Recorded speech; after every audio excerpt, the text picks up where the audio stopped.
I'm Ida, and my speech is over the connection between health and happiness. Have you ever sat on the couch and ate a container of ice cream and then regretted it later?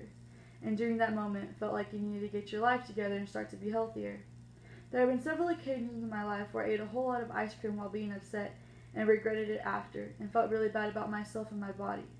Based on my actions, I didn't feel good about my health choices, nor was I happy. The question you're probably asking yourself now is, how does good health lead to happiness? The connection between happiness and health, according to the research, certain personal attributes can help people avoid or manage certain diseases such as stroke, diabetes, and heart attack. It is said that having a small sense of enthusiasm or being optimistic is the key to a happier and healthier life. Human nature tends to cause us to put things off we perceive as difficult. There are several ways to better understand and achieve both happiness and health. The first step in understanding the health and happiness connection is to know that how they relate to each other, and focus and think about the specific and particular things that bring you happiness. Scientific evidence suggests that positive emotions can help make life longer and happier and healthier.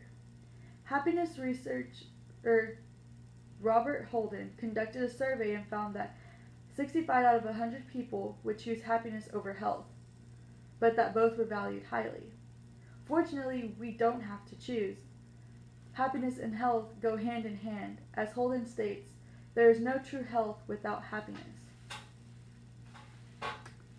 There is also ample evidence that unhappiness, depression, anxiety, and stress, for example, are also linked to poorer health outcomes.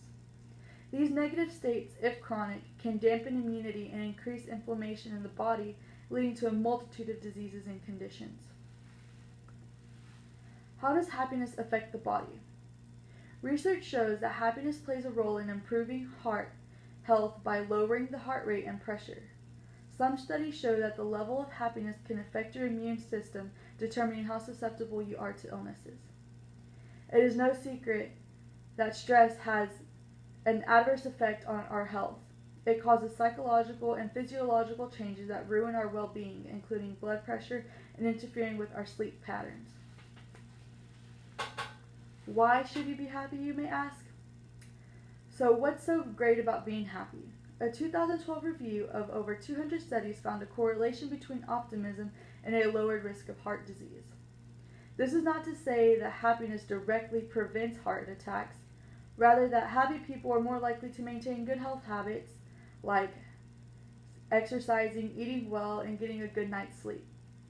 However, some research seems to suggest that there are direct health benefits to a positive mental state. Studies published in the Psychological Bulletin show that optimism may decrease levels of inflammation, and studies in the Canadian Medical Association Journal found that unhappy people 60 and over were more likely to develop disabilities, suggesting merely that being cheerful can lead to an improved physical state. Ways to get happy. Susan Albers, a psychologist at the Cleveland Clinic, suggests practicing a technique she calls mindfulness, or being present in the moment. Activities like keeping a diary of gratitude or helping others are known to increase happiness, and there are also smartphone apps available to help monitor your moods. Being someone who has personally struggled with my own health and happiness, I have always had to reflect on everything leading up to the moment I began to feel unhappy. And during my reflection, I do see the relation where my happiness is affected by my health. I know for a fact that when I feel good health-wise, I'm a whole lot happier as a person. But let's say I don't feel happy, then of course I'm trying to find ways to fill the voids or find new happiness, and sometimes those choices aren't always the healthiest. Sit back and focus on what makes you happy and pursue those things. If you're at a point in your life where you don't know what those things are, it is healthy to try new things and expand your horizons. As well as being conscious of what you eat, as the saying does go, you are what you eat.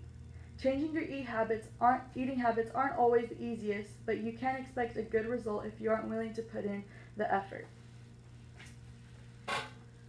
Concluding, happiness and health are two things that are inevitably intertwined with each other. Although you can be happy and you can be healthy, together they go hand in hand.